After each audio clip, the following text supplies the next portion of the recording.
The vast darkness of space stretched out, silent and seemingly endless. On a small blue planet, tucked away in an unremarkable corner of the galaxy, humanity continued its daily routine, unaware of the approaching storm. In a nondescript research facility hidden beneath the mountains of South Korea, Dr. J. Park adjusted his glasses and studied the complex holographic displays. His fingers moved quickly across the transparent screens, processing data that would make most scientists' heads spin.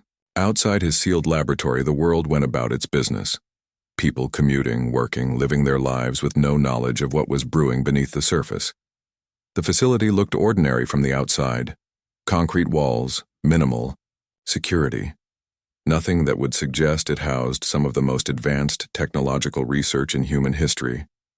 But inside, something extraordinary was taking shape. Quantum computers hummed with a quiet intensity, processing algorithms that pushed the boundaries of human understanding.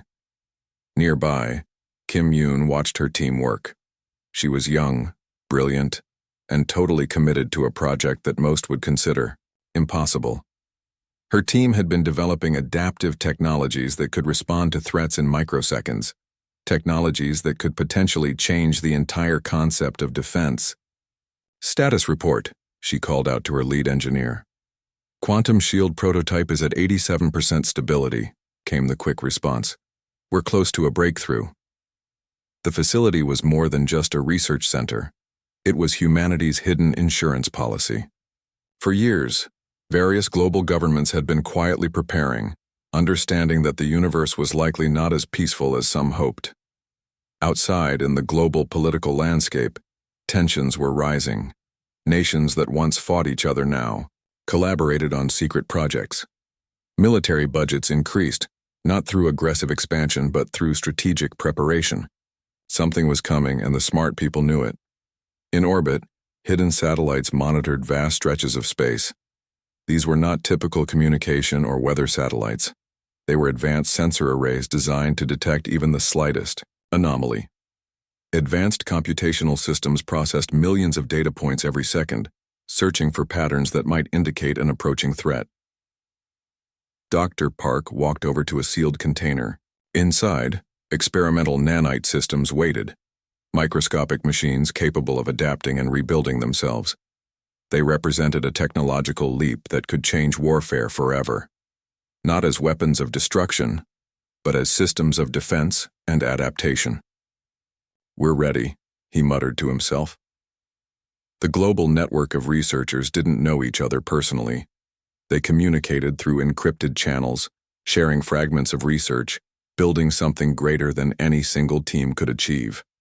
It was a silent, global collaboration that spanned continents and disciplines. Down in the facility's lower levels, advanced power systems generated immense energy. Fusion reactors hummed with potential, providing power that could sustain complex systems for years without external support. Every system was designed with multiple redundancies, every technology built to survive and adapt. Humanity was preparing, not out of aggression but out of a deep instinctive understanding that survival sometimes requires being ready before the threat arrives. Kim Yoon looked at her team. Young scientists, engineers, computational experts, they represented the best of human potential. Their eyes were focused, their movements precise. They knew they were working on something that could change everything. The quantum shield prototype began its final test sequence. Complex mathematical models predicted its performance, but real-world testing would be the ultimate validation. Years of research, billions of dollars, countless sleepless nights, all converging on this moment. Dr. Park watched the systems initialize. His hands were steady, his breathing calm. He had dedicated his entire career to this moment, preparing humanity for a potential threat that most would consider science fiction. Little did they know, something was indeed approaching. Far away in the dark reaches of space, advanced sensors on alien vessels were just beginning to notice the strange, unexpected signals coming from a small blue planet. The first signs came without warning. Sensors across Earth's orbital stations flickered with strange readings, massive energy signatures emerging from hyperspace. Lieutenant Hyun Cho was on duty when the first alien vessels appeared, their metallic surfaces gleaming with an otherworldly precision. Incoming unknown vessels. He spoke calmly into his communication system. Multiple contacts not responding to standard communication protocols. The alien ships moved with calculated precision, targeting Earth's outer solar system colonies. They expected an easy conquest, a swift takeover of what they believed to be a primitive world. Their long-range scans had shown a planet seemingly unprepared for advanced interstellar conflict. They were wrong. In the hidden research facility, alarms began to sound. Dr. J. Park's team was already in motion. Quantum shield systems powered up, adaptive defense networks coming online faster than the aliens could comprehend. Each system was designed to learn, to adapt, to respond in ways no traditional military could imagine. Hyun's experimental fighter craft lifted from its hidden launch bay. The ship was nothing like traditional military hardware. Its exterior shifted subtly, nanite-enhanced surfaces that could alter their molecular structure in milliseconds. Traditional weapon locks would become useless against such a dynamic platform. The first wave of alien attack ships approached Earth's orbital perimeter. They expected minimal resistance. Their previous encounters with developing civilizations had always followed a predictable pattern: initial shock, followed by quick submission. But humanity had been waiting. The first alien missile found itself redirected mid-flight, its guidance system suddenly confused by adaptive countermeasures. Where they expected a clear path to destruction, they found a maze of technological defenses that seemed to think and move with living intelligence. Hyun's fighter danced between incoming attacks. Each movement was a complex calculation, a blend of human intuition and advanced computational prediction. The aliens' targeting system struggled to lock onto a ship that seemed to exist in multiple potential positions simultaneously. Target acquisition impossible, came the frustrated communication from the lead alien vessel. Down on Earth, military command centers watched the unfolding conflict. Years of secret preparation were now being tested. Quantum communication networks coordinated responses faster than any traditional military system could comprehend. The alien confederation had made a critical mistake. They had studied humanity from a distance, believing technology was the only measure of potential. They didn't understand the human capacity for adaptation, for unexpected solution. More fighter craft launched. Each was unique, each was adaptable. Where traditional military forces would send identical units, humans deployed a diverse range of experimental platforms. Some were designed for direct combat, others for electronic warfare, some for pure disruption. Hyun's voice crackled through the communication system. First wave neutralized, preparing counteroffensive. The hidden research facility erupted with activity. Dr. Kim Yoon watched systems that had been theoretical moments ago, now performing beyond their designed parameters. The quantum shield was not just defending, it was learning, growing more effective with each passing second. Alien commanders watched in growing confusion. Their tactical systems showed impossible scenarios. A defending force that seemed to anticipate every move, that transformed faster than their computational models could track. One by one, alien attack formations began to break. What they expected to be a simple conquest was turning into something entirely unexpected. The primitive planet was fighting back with a complexity that defied their understanding. As the first phase of conflict concluded, something became clear. This was not going to be the quick victory the alien confederation had planned. Humanity had been preparing, waiting, understanding that survival sometimes means being ready before the threat arrives. The sleeping giant had not just awakened, it had begun to show its teeth. In space, damaged alien vessels retreated, their commanders struggling to understand what had just happened. They had come expecting a simple conquest. Instead, they had found something far more dangerous, a civilization that refused to be conquered. The research facility became a beacon of human potential. Dr. Soo Jin stood before a wall of holographic displays, her eyes reflecting the complex data streams showing humanity's technological revolution. Quantum computing had merged with biological adaptation technologies, creating systems that defied traditional understanding. Each algorithm was alive, changing, learning faster than any computer system the aliens had encountered before. In orbit, human defense platforms transformed. What appeared to be simple communication satellites suddenly revealed complex weapon systems. Nanite clouds deployed from seemingly innocent spacecraft, reconfiguring themselves into defensive networks that could change shape and purpose in milliseconds. Lieutenant Hyun Cho's experimental fighter became the template for a new generation of adaptive combat vehicles. Its systems could predict enemy movements before the enemy knew their own intentions. Traditional warfare had been about force and numbers. This was something entirely different. "We're not just defending," Dr. Sujin told her team. "We're rewriting the rules of engagement."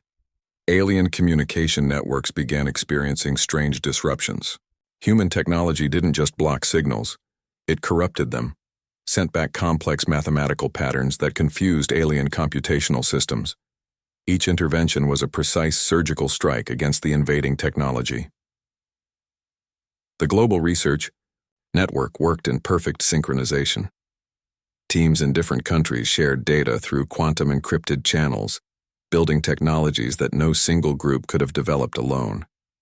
It was a collective effort, a global response to a threat that didn't recognize national boundaries. Experimental energy systems came online. Fusion reactors that could power entire cities were miniaturized into compact defense platforms. Energy weapons that could disable entire alien squadrons without destroying them emerged from hidden research facilities. "Their technology is advanced," Dr. J. Park explained to a select group of military leaders. "But technology is just a tool. Adaptation is our real weapon." Alien scout ships discovered this the hard way. Weapons designed to destroy human infrastructure found themselves neutralized by adaptive shield systems. Missiles redirected themselves. Electronic warfare systems became living networks that learned and grew with each encounter. The human response was not about destruction. It was about survival, about showing a potential aggressor that this planet would not be an easy target. Biological adaptation technologies allowed human systems to heal and recover quickly. Damaged defense platforms could rebuild themselves, learning from each encounter. Where alien technology saw failure, human systems saw an opportunity to improve. Kim Yoon's quantum computing team developed prediction matrices that could simulate potential conflict scenarios faster than any known computational system. They weren't just tracking the current conflict. They were predicting multiple potential futures, preparing countermeasures before threats even emerged. The Alien Confederation began to realize they had seriously underestimated humanity. What they thought was a primitive civilization was revealing itself to be something far more dangerous. A species capable of rapid, unpredictable technological evolution. Military strategists watched in amazement as human defense systems transformed. From moment to moment, traditional warfare doctrines became obsolete. This was not about overwhelming force, but about intelligent, adaptive response. Experimental drone networks deployed across solar system colonies. Each drone was more than a simple machine. It was a learning system that could adapt to changing battlefield conditions. They moved like a living organism, responding to threats with a complexity that seemed almost biological. "We are not just fighting," Dr. Sujin told her team. "We are demonstrating what human potential looks like." The technological uprising was more than a military response, it was a statement. Humanity would not be a passive recipient of galactic politics. They would be active participants, showing that technological potential was not just about raw power, but about intelligent, adaptive evolution. As alien reconnaissance ships retreated, they carried back a simple message. Humanity was not what they had expected, not even close. The sleeping giant was not just awake, it was learning how to roar. Commander Woo Kim understood something most military leaders forgot. True victory was about breaking an enemy's will, not just destroying their hardware. The human response began with information. Encrypted signals started infiltrating alien communication networks, These were not simple messages but complex mathematical patterns designed to create confusion and doubt. Alien command structures began experiencing strange disruptions. Communications became unreliable. Strategic networks started showing inconsistent data. What seemed like simple technical glitches were actually precisely designed psychological warfare tools. Dr. Kim Yoon's team had developed something extraordinary. Their communication systems could insert subtle psychological triggers into alien information networks. These weren't traditional hacking attempts, but sophisticated psychological manipulation tools that targeted the alien confederation's computational thinking. Strategic communication nodes began receiving conflicting information. Alien military leaders started questioning their own intelligence reports. Trust within their command structure began to erode. Humans were fighting a war that went beyond physical combat. They were attacking the very foundation of alien decision-making. Processors Lieutenant Hyun Cho led specialized electronic warfare units. Their mission was not to destroy, but to create uncertainty. Advanced quantum communication systems allowed them to send messages that existed in multiple potential interpretations simultaneously. Alien computational systems struggled to process these complex, multi-dimensional communication strategies. The human approach was elegant and terrifying. Instead of massive physical destruction, they were dismantling the alien confederation's ability to think and respond effectively. Each communication intervention was like a precise surgical strike against their organizational structure. Experimental psychological algorithms developed by human researchers targeted specific weaknesses in alien cognitive systems. These were not simple propaganda messages, but complex information constructs designed to create systematic doubt. Alien military commanders found themselves receiving contradictory strategic reports. Communication channels became unreliable. Trust between different alien military units began to break down. Humans were exploiting psychological vulnerabilities that the alien confederation had never considered possible. "We're not just fighting," Commander Woo Kim explained to his strategic team. "We're demonstrating the power of adaptive intelligence." The human response went beyond traditional military thinking. They were showing that warfare in the galactic context was more about information, adaptation, and psychological complexity than raw destructive power. Quantum communication networks allowed humans to send messages that could exist in multiple potential states simultaneously. Alien computational systems designed for linear thinking struggled to process these complex communication strategies. Advanced research facilities continued developing new intervention technologies. Each system was designed to be more complex, more adaptive than the previous version. The goal was not just defense, but demonstrating the extraordinary potential of human cognitive flexibility. Alien reconnaissance units began reporting strange phenomena. Communication networks that once seemed stable now appeared unpredictable. Strategic plans that seemed solid suddenly revealed unexpected vulnerabilities. The human approach was transforming the very concept of conflict. They were not just defending, they were rewriting the rules of engagement. Each intervention was a demonstration of human potential, showing that technological superiority was about more than hardware. Dr. Soo Jin's research team developed communication systems that could adapt in real time. These were not static defense mechanisms, but living networks that could learn and transform with each interaction. Alien computational systems found themselves facing an opponent that could change faster than they could analyze. Commander Woo Kim watched the strategic displays, a slight smile crossing his face. The alien confederation had come expecting a simple conquest. Instead, they had found a civilization capable of fighting on levels they had never imagined possible. As alien military units began experiencing systematic communication breakdowns, something became clear. Humanity was not just defending. They were demonstrating a form of technological and psychological warfare that went beyond traditional understanding.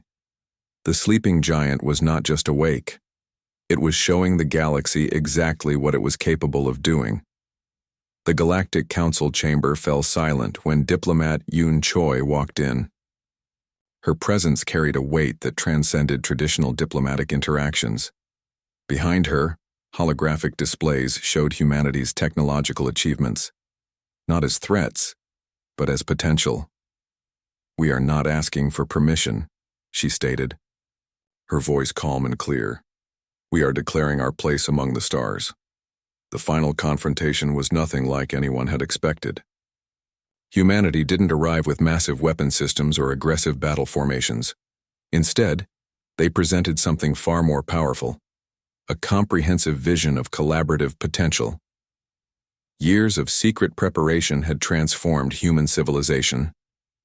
The technologies developed during the conflict were not just defensive tools, but platforms for potential galactic cooperation. Each system demonstrated an adaptability that made other civilizations both impressed and slightly uncomfortable. Dr. J. Park's research teams had prepared extensive technological proposals.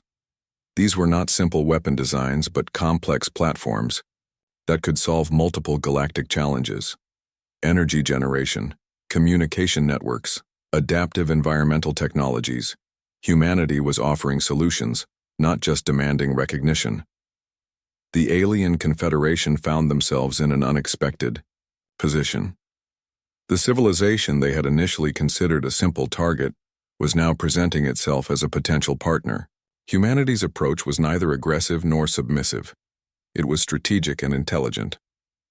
Lieutenant Hyun Cho's advanced fighter technologies became the basis for a new generation of collaborative exploration vehicles. What had been developed as defensive systems were now being reimagined as tools for scientific discovery and interstellar cooperation. Quantum communication networks that were initially designed for warfare now became platforms for unprecedented information exchange. Humanity demonstrated that their technological potential was about more than just survival. It was about progress. The human delegation didn't demand territory or resources. Instead, they proposed collaborative research platforms, shared technological development programs, and open communication channels. This was diplomacy unlike anything the Galactic Council had previously experienced. Kim Yoon's computational research became a bridge between different galactic civilizations. Her teams had developed communication protocols that could translate not just languages, but complex cultural and technological concepts. They were offering a new way of understanding across different species. Alien representatives watched in a mixture of confusion and respect. Humanity was not behaving like a conquered civilization or an aggressive newcomer. They were presenting themselves as a potential partner, a civilization with unique perspectives and extraordinary potential. The technologies developed during the conflict were now being presented as solutions to complex galactic challenges. Energy generation systems that could restore damaged planetary ecosystems, communication networks that could connect distant civilizations, adaptive technologies that could help species survive in challenging environments. Commander Woo Kim stood beside the diplomatic team, representing the strategic thinking that had protected humanity. But now, his presence was not about military might. It was about demonstrating a comprehensive, intelligent approach to galactic interactions. The transformation was complete. What had started as a potential invasion had become an opportunity for unprecedented collaboration. Humanity was not just defending itself, it was showing the galaxy a new model of civilization. Yoon Choi's final statement echoed through the council chamber. "We are not here to conquer. We are here to collaborate. We are here to grow." The alien confederation realized something profound. The sleeping giant had not just awakened. It had evolved into something far more complex and interesting than anyone had imagined. Humanity had entered the galactic stage, not with weapons, but with potential. Not with aggression, but with intelligence. Not as a threat, but as a possibility. The stars themselves seemed to pause and listen.